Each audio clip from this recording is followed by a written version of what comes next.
Hello viewers, welcome in another episode, and today I have a real pleasure to present you this model AMG One, one of most crazy cars those days.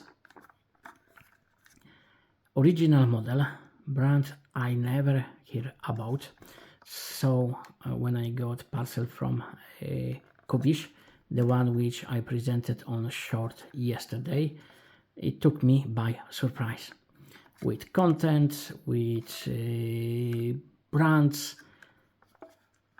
Totally surprise, and more surprises. And this is so unusual car, so unusual vehicle.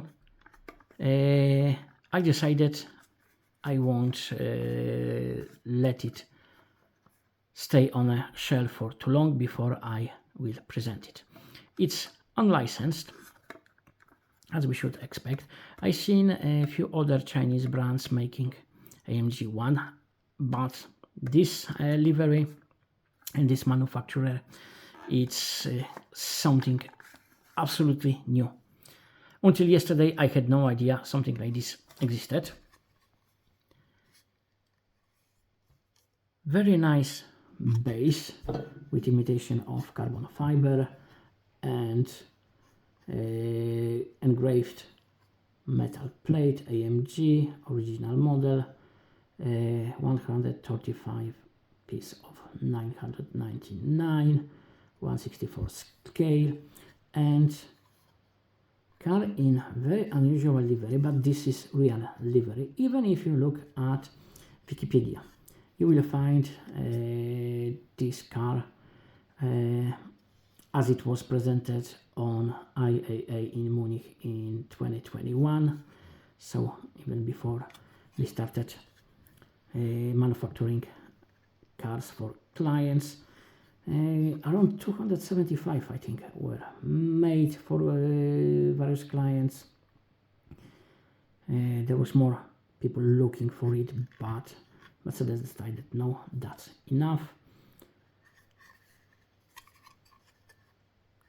That livery is very interesting because the color, it's matte. It's something between red and orange, and it's matte. Then we have plenty of polycarbon elements plus silver elements. Very narrow headlamps, nice front. We can see plenty of carbon fiber, all those details are here, and you can see there is some depth. It's not just, something very flat. No, those are not proper holes, but those ducts are very deep. Badge is like that because of making less drag. So we have no typical aim circle, it's just very nice badge. Wheels exactly as it should be. We have semicircles from carbon fiber. We can see small badges there. Brake calipers and discs. It's really nicely done. Same about here. There is depth. Mirrors, proper mirrors. Rear. It's very characteristic. We have a triple exhaust, one big and two smaller tips. AMG here, acrylic lamps, imitation of mesh, huge diffuser, AMG performance as it should be, and even here there is some depth in all those vents.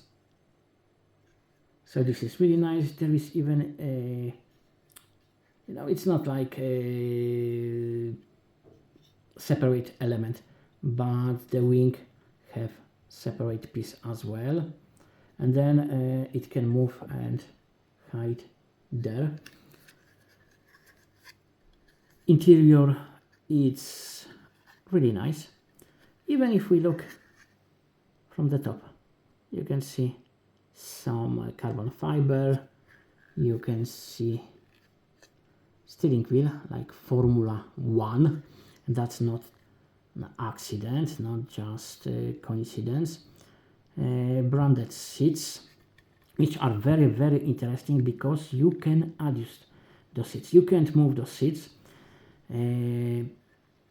Mercedes engineers are very smart people, so they decided, you know, we will be bigger mass than steering wheel, so letting us move forward or backward would upset weight balance too much.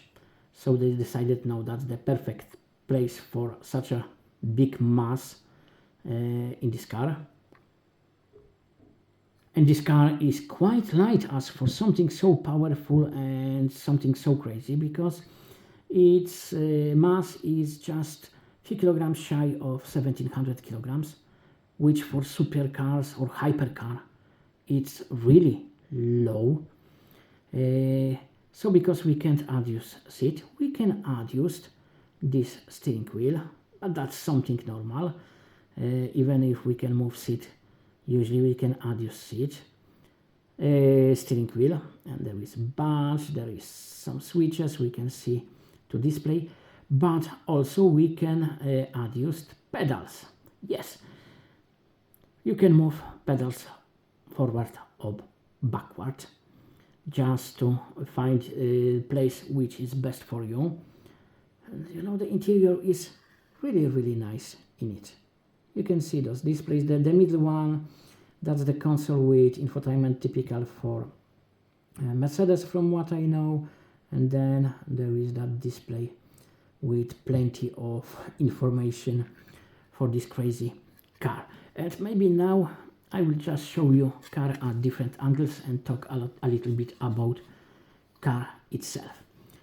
This is a Formula One bolide made for everyday use on regular roads, and I'm not joking. The engine, that's Formula One engine, 1.6 liter V6, and there are 4 electric motors, but not all are in wheels. It's much clever than that, because even you know, if you turbocharge that engine at low revs, there is so-called turbo gap, and Mercedes engineers decided we will put 120 121 bhp electric motor, which will spool turbo, so there is no turbo lag.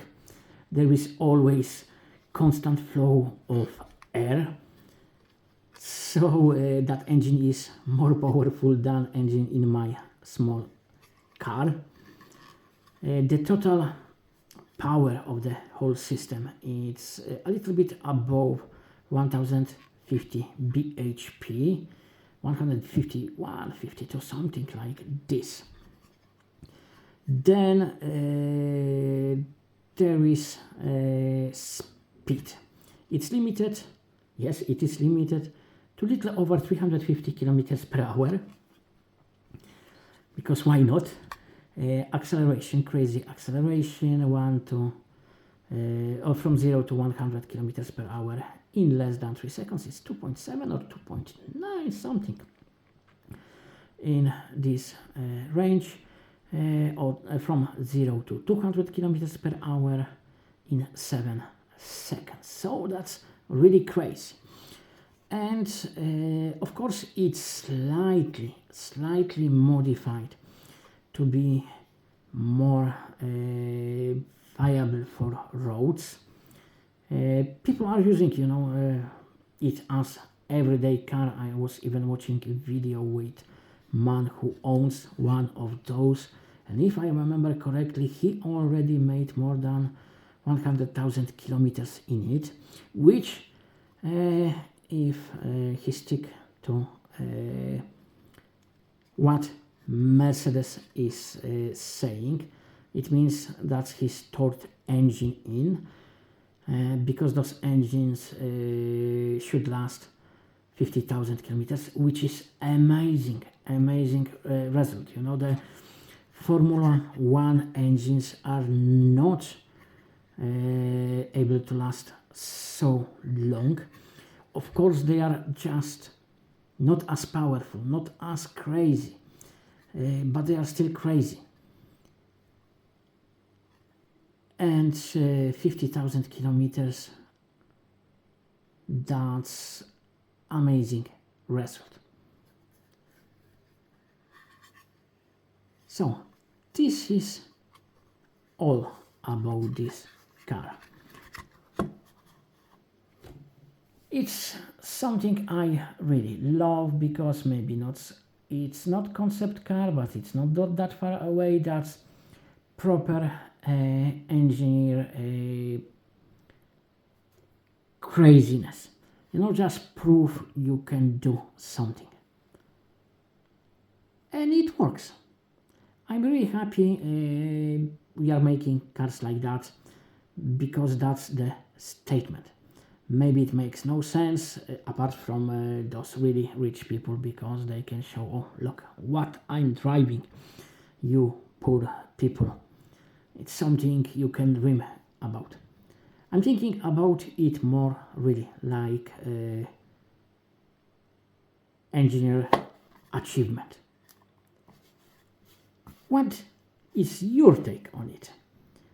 I know plenty of you probably don't like cars like this, you know, which is a little bit strange, because I know that some of you like older cars which were as crazy as this one then. For me, it's that continuity between those older ones, the new ones. I'm still happy we are doing it. We just didn't stop at, oh, we made SUVs, everyone wants SUVs, so let's leave everything else. We can be happy we won't race SUVs forever. No, those crazy cars are still something which I love, and I wonder if you do. But that's all. Enough of me talking and talking. As usual, all the best for all of you, and see you soon. Bye bye.